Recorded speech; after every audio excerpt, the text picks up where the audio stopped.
जय जय शङ्कर हर हर शङ्कर जय जय शङ्कर हर हर शङ्कर जय जय शङ्कर हर हर शङ्कर जय जय शङ्कर हर हर शङ्कर. வைதிக மத அம்சங்கள், தெய்வத்தின் குரல் 3ஆம் பாகம், ஆயுர்வேதம், வைத்தியத்திலும் ஆன்மீக லட்சியம். இது மட்டும் இல்லை, இதுதான் முக்கியமாக மேல் பார்வைக்கு தெரிந்தாலும் உள்ளுக்குள்ளே இதிலும் பாரமார்த்திகமான லட்சியத்தில் சேர்கிற ஒரு நோக்கம் இருக்கிறது. எவ்வளவோ பாபம் பண்ணித்தான் இந்த ஜென்மாவை அடைந்து அலையாக அலைந்து கொண்டு சாஸ்வத சௌக்கியத்தை தெரிந்து கொள்ளாமல் உழன்று கொண்டிருக்கிறோம். இப்போதாவது புண்ணியங்களை பண்ணி பண்ணி பாபத்தை கரைக்க ஆரம்பிக்க வேண்டாமா? புண்ணிய காரியங்களை, அநேக தர்மங்களை பண்ணியாக வேண்டும். அவற்றை இந்த உடம்பு இருக்கும் பொழுதுதான் செய்ய முடியும். சரீரம் இருந்தால்தான் பலவித பரோபகார பணிகளை செய்ய முடியும். இருந்தால் மட்டும் போதாது, பலம் உள்ளதாகவும் இருக்க வேண்டும். அப்போதுதான் பிறருக்காக நிறைய ஸ்ரம்தான் பண்ணி பாபத்தை கரைத்து கொள்ள முடியும். கர்மாவை கழிப்பதற்காக இடுபொடிய யாகம் பண்ணுவது அல்லது நவாவரண பூஜை பண்ணுவது, நடந்தே திருப்பதி மலை ஏறுவது, 108 1008 பிராணாயாமம் செய்வது, தியானம் செய்வது என்றால் இதற்கெல்லாம் வியாதியும் வக்கையும் இல்லாத சரீரம் இருந்தால் தானே முடியும். நாம் நோயும் நொடியுமாய் இருந்தால் பிரத்தியாருக்கு வேறு எத்தனை கவலை. அவர்களை மெனக்கிட வைத்து எவ்வளவு சிரமம் கொடுக்கிறோம். நமக்கு தேக உபாதை இருக்கிற போது ஈஸ்வர தியானம் எப்படி ஒருமுகப்பட்டு பண்ணுவது? ஜுவரம், பல்வலி என்று வந்தால் எப்படி பூஜை பண்ணுவது? சரீரத்தில் சக்தி இல்லாவிட்டால் சார்தாம் என்று ஒவ்வொரு திக்கின் கோடியிலும் ஒரு க்ஷேத்திரமாக ஏகப்பட்ட புண்ணியஸ்தலங்களையும் புண்ணிய நதிகளையும் கொண்ட இந்த தேசத்தில் எப்படி க்ஷேத்ராடன தீர்த்தாடனங்கள் செய்வது? உடம்பிலே வலி அசக்தம் என்றால் ஜபம் செய்ய முடியுமா? யோகம் முடியுமா? நிஷ்டை எங்கே? ஞானம் எங்கே? இப்படியாக பரமாத்ம ஸ்மரணைக்காகவே சரீரத்துக்கு வியாதி வராமல் பிரிவென்டிவாகவும், வியாதி வந்தால் ஸ்வஸ்தப்படுத்திக் கொள்வதற்காகவும் மருந்துகளையும் பத்தியங்களையும் ஆகார விகார முறைகளையும் மற்ற சுகாதார விதிகளையும் சொல்லிக் கொடுப்பதற்கு ஒரு சாஸ்திரம் தேவைப்படத்தான் செய்கிறது. அதுதான் ஆயுர்வேதம். தர்மசாஸ்திர விதிகளின்படி ஒருத்தன் சுத்தமான வாழ்க்கை நடத்திவிட்டாலே பிரிவென்டிவ், எந்த வியாதியும் வராது. ஆனாலும் வைத்திய சாஸ்திரமும் இதில் கொஞ்சம் செய்ய வேண்டியதாய் இருக்கிறது. வியாதியின் கஷ்டம் தீர்கிறது மட்டும் போதாது, வியாதி இல்லாமல் தீர்க்க ஆயுசுடனும் இருக்க வேண்டும். அதற்கு இந்த வைத்திய முறை வழிகாட்டுகிறது என்பதால் தான் இதற்கு ஆயுர்வேதம் என்று பெயர். எப்படியும் முடிய போகிற ஆயுசை எதற்கு விருத்தி பண்ணிக்கொள்ள எத்தனம் பண்ண வேண்டும் என்றால் இதற்கு காரணம் சொன்னேன். உடம்பை வைத்துக்கொண்டுதான் புண்ணியம் பண்ணி பாபத்தை போக்கிக்கணும், தர்ம அனுஷ்டானம் பண்ணி கர்மசேஷத்தை கழிச்சுக்கணும் என்று சொன்னேன். இப்போது நமக்கு வாய்த்திருக்கிற இந்த உடம்பு நசிக்கிறதற்கு முந்தியே அப்படி இருவினையொப்பு மலபரிபாகம் என்று சைவ சித்தாந்திகள் சொல்கிறபடி கர்மாவை ஈடுகட்டி மும்மலங்களை அகற்றிக்கொள்ள வேண்டும். குறிப்பு: அணுவால் ஏற்படும் ஆணவ மலம், கர்மாவால் ஏற்படும் கார்மிக மலம், வேத பார்வையால் ஏற்படும் மாயாமலம் என்று 3 சைவ சித்தாந்தத்தில் கூறப்படுகிறது. ஏன் இந்த உடம்பு உள்ள போதே இன்னொரு ஜென்மா எடுத்து இன்னொரு உடம்பு வந்தால் அதை வைத்து கொண்டுதான் பண்ணுவோமே என்றால் அடுத்த ஜென்மாவில் வருகிற உடம்பு எப்படிப்பட்டதாய் இருக்குமோ, இப்பிறவி தப்பினால் எப்பிறவி வாய்க்குமோ என்று மகான்களே கதறி இருக்கிறார்களே. புண்ணிய கர்மாக்களை செய்ய எல்லா சௌகரியமும் பெற்றுள்ள மனுஷ்ய சரீரமாகத்தான் அடுத்த ஜென்மாவில் வாய்க்கும் என்று எப்படி சொல்ல முடியும்? மனுஷ்ய பிறவியே லபித்தாலும் சத்கர்மா பண்ணுவதற்கு இப்போதிருக்கிற சக்தியும் புத்தியும் சௌகரியமும் சந்தர்ப்பமும் சரௌண்டிங்கும் அப்போது இருக்கும் என்று எப்படி எதிர்பார்க்கலாம்? இப்போது கர்மபூமியான இந்த தேசத்தில் பிறந்து இத்தனை சாஸ்திரம், க்ஷேத்திரம், ஸ்தோத்திரம், அநேக சாதனா மார்க்கங்கள், ஆச்சாரியன், மகான்களின் உதாரணம் எல்லாம் கிடைத்திருக்கிற மாதிரியே மறுபடியும் கிடைக்கும் என்று சொல்ல முடியுமா? ஆனபடியால் இந்த ஜன்மத்திலேயே இப்போது வாய்த்திருக்கிற இந்த தேகத்தை வைத்துக்கொண்டே சித்தசுத்தியை பெற்று ஜீவன் முக்தியை அடைய பிரயத்தனம் பண்ண வேண்டும். சக்னோதிஹைவ யஸ்ஸோடும் பிராக் சரீர விமோக்ஷனாத் காமக்ரோதோத்பவம் வேகம் ச யுக்தஸ்ஸ சுகீநரஹ என்றே பகவானும் சொல்லி இருக்கிறார். கீதை 5வது அத்தியாயம் 23வது ஸ்லோகம். ஷக்னோதி இஹைவ என்று ஆரம்பிக்கிறார். இஹ ஏவ என்பதே இஹைவ என்றாயிருக்கிறது. இஹ ஏவ என்றால் இங்கே இருக்கிற போதே என்று அர்த்தம்.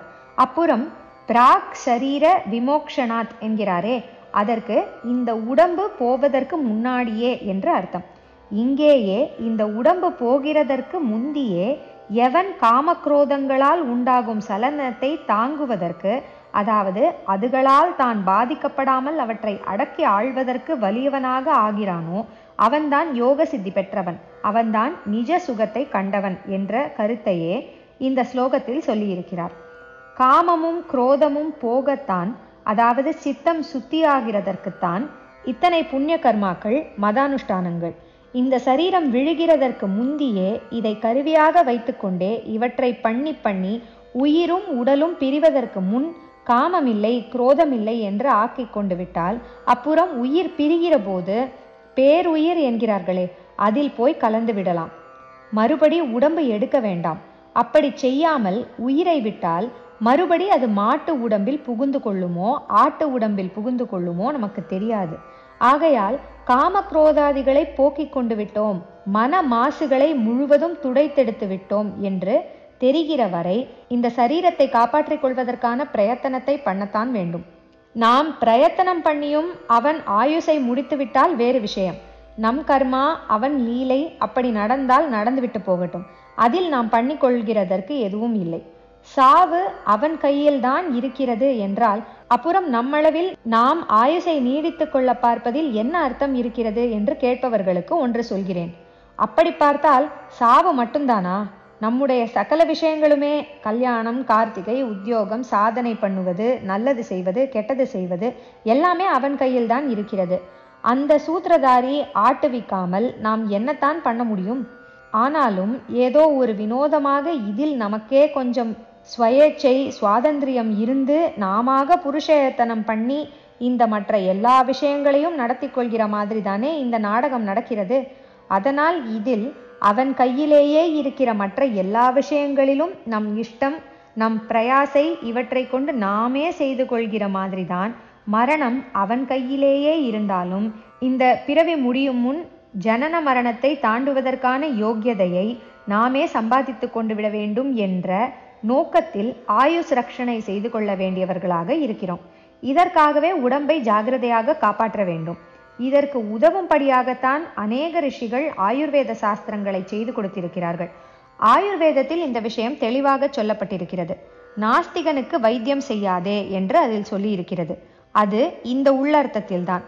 கேட்கிற போது இதென்ன கருணையே இல்லாமல் இப்படி சொல்லி இருக்கே என்று தோன்றலாம். ஆனால் உண்மையில் இப்படி சொன்னதே கருணையில்தான். வியாதியில்தான் கஷ்டம் தெரிகிறது. கஷ்டம் என்று வரும்போதுதான் எப்படியாவது மீள வேண்டும் என்ற தவிப்பில் கடவுள் இருப்பது நிஜமானால், வேத சாஸ்திரம் நிஜமானால் என்னை அவன் காப்பாற்றட்டும், நான் அப்புறம் சாஸ்திரப்படி பண்ணுகிறேன் என்று ஒரு நாஸ்திகன் நினைக்க முடிகிறது. வைத்தியன் சிகிச்சை பண்ண மாட்டான் என்று வைத்துவிட்டால் அப்போது நாஸ்திகன் பகவான் பக்கம் திரும்பத்தான் செய்வான். பகவானும் அவனை சொஸ்தப்படுத்தினாலும் படுத்துவான்.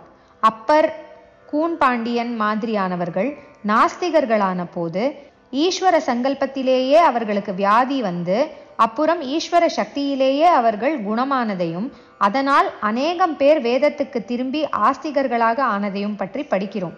அந்த காலத்தில்தான் அப்படி நடந்தது என்று இல்லை. இப்போதும் அநேக நாஸ்திகர்கள் வெங்கடாச்சலபதி, குருவாயூரப்பன் இல்லாவிட்டால் யாரோ ஒரு மகான் அல்லது சித்த புருஷரின் அனுகிரகத்தால் ரொம்பவும் உக்ரமான ஏதோ ஒரு பிணி தீர்ந்ததில்தான் தெய்வ நம்பிக்கை உள்ளவர்களாக மாறியிருக்கிறார்கள் என்று அவர்களே எழுதி படிக்கிறோம். வைத்தியமே இல்லை என்றால்தான் ஒரு நாஸ்திகன் பகவான் பக்கம் திரும்ப அதிகம் சான்ஸ் உண்டு. பகவானுக்கு இவனை காப்பாற்றுவதன் மூலம் இன்னும் அநேகரை திருப்பிக் கொள்ளும் சான்ஸ் கிடைக்கும். காப்பாற்றாவிட்டாலும் கடைசி காலத்தில் இந்த நாஸ்திகன் அவனை நினைத்ததற்காக அடுத்த ஜென்மாவில் ஆஸ்திக்ய புத்தி உள்ளவனாக பிறப்பிப்பான். வைத்தியம் செய்து வியாதியை போக்காததால் ஒரு நாஸ்திகன் கஷ்டப்பட்டு கொண்டே இருக்க வேண்டியதாகும் அல்லவா? இந்த கஷ்ட அனுபவத்தால் அவனுடைய பாபம் குறையும். இது ஒரு உபகாரம் தானே.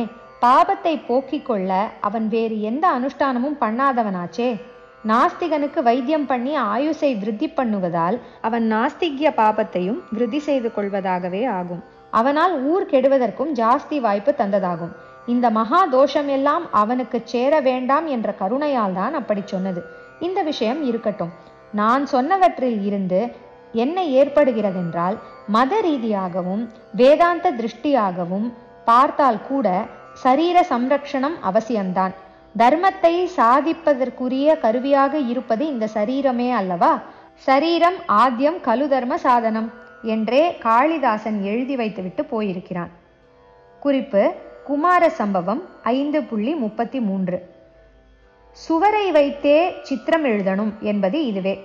ஹோமத்துக்கு தர்பையும் சமித்தும் நெய்யும் மற்ற ஆகுதி திரவியங்களும் எப்படி சாதனமோ அப்படியே ஹோமம் பண்ணுகிற எஜமானின் உடம்பு ஒரு சாதனம். இது இல்லாவிட்டால் எப்படி லோகக்ஷேமார்த்தம் வேத வேள்விகள் நடக்க முடியும்? இந்த வாழ்க்கையே ஒரு ஹோமமாகிற போது அதிலே ஆகுதியாவதற்கு ரட்சித்து கொள்ள வேண்டிய சாதனமாக சரீரமாகிறது. நெல்லுதான் முக்கியம், உமியை உதறிவிட வேண்டும், ஆத்மாதான் நெல்லுமணி, சரீரம் உமி மாத்திரம்தான் என்று ரொம்பவும் வேதாந்தமாக சொல்வதுண்டு. ஆனால் இந்த உமியையும் உதறிவிடாமல் ஹோமத்துக்கு என்று சேகரித்து வைக்கிறோம். நெல்லை ஹவிஸாக்கி ஆகுதி பண்ணுகிறோம் என்றால் அந்த ஆகுதியை ஏற்றுக்கொள்கிற அக்னி விருத்தியாவதற்காக உமியையே பிரயோஜனப்படுத்துகிறோம். அந்த உமியை போலவே இந்த சரீரத்தையும் ரட்சிக்க வேண்டும். மொத்தத்தில் இதுவரை நான் சொன்னதில் என்ன ஏற்படுகிறதென்றால், சரீரம் எக்கேடு கெட்டாலும் பொருட்டில்லை என்று ஆத்மாவிலே ஆணி அடித்த மாதிரி நிற்கிற பக்குவம் வருகிற வரை, அல்லது அடுத்த பட்சமாக எத்தனை உடம்புக்கு வந்தாலும் அதை கவனிக்காமல் ஈஸ்வர தியானம் பண்ணுகிற ஸ்டெடினஸ் வருகிற வரை உடம்புக்கு வியாதி வக்கை இல்லாமல் காப்பாற்றிக் கொள்ள வேண்டியவர்களாகவே இருக்கிறோம். மீமாம்சை என்று ஒரு சாஸ்திரம். அதிலே பூர்வ மீமாம்சை, உத்தர மீமாம்சை என்று 2 பிரிவு. குறிப்பு: தெய்வத்தின் குரல் 2வது பகுதியில் மீமாம்சை கர்ம மார்க்கம் என்ற உரை பார்க்க. பூர்வ மீமாம்சை கர்ம மார்க்கத்தையும் அதை சேர்ந்த தர்மானுஷ்டானங்களையும், உத்தர மீமாம்சை ஞான மார்க்கத்தையும் சொல்பவையாகும். இந்த 2க்கும் சரீர ரட்சணை செய்து கொள்ள வேண்டியதாய் இருக்கிறது. சமாதியில் நிஷ்டை கூடுகிற ஸ்திதி உண்டாகிற வரை ஞான மார்க்கக்காரனும் அநேக ஞான நூல்களை படித்து ஆத்ம விசாரம் பண்ணுவதற்காக ஆரோக்கியத்தை பேணிக்கொள்ள வேண்டியிருக்கிறது. யோகத்தில் ராஜயோகம் பண்ணும்போது ஆசனம், பிராணாயாமம் ஆகியவை நல்ல ஆரோக்கியத்தையும் தருபவைதாம். ஹடயோகத்திலோ உடம்பை ஆச்சரியமான சக்தி உள்ளதாக ஆக்கிக் கொள்கிறார்கள். ஜெய ஜெய சங்கர, ஹர ஹர சங்கர, மகா பெரியவா சரணம். ஜெய ஜெய சங்கர, ஹர ஹர சங்கர, ஜெய ஜெய சங்கர, ஹர ஹர சங்கர, ஜெய ஜெய சங்கர, ஹர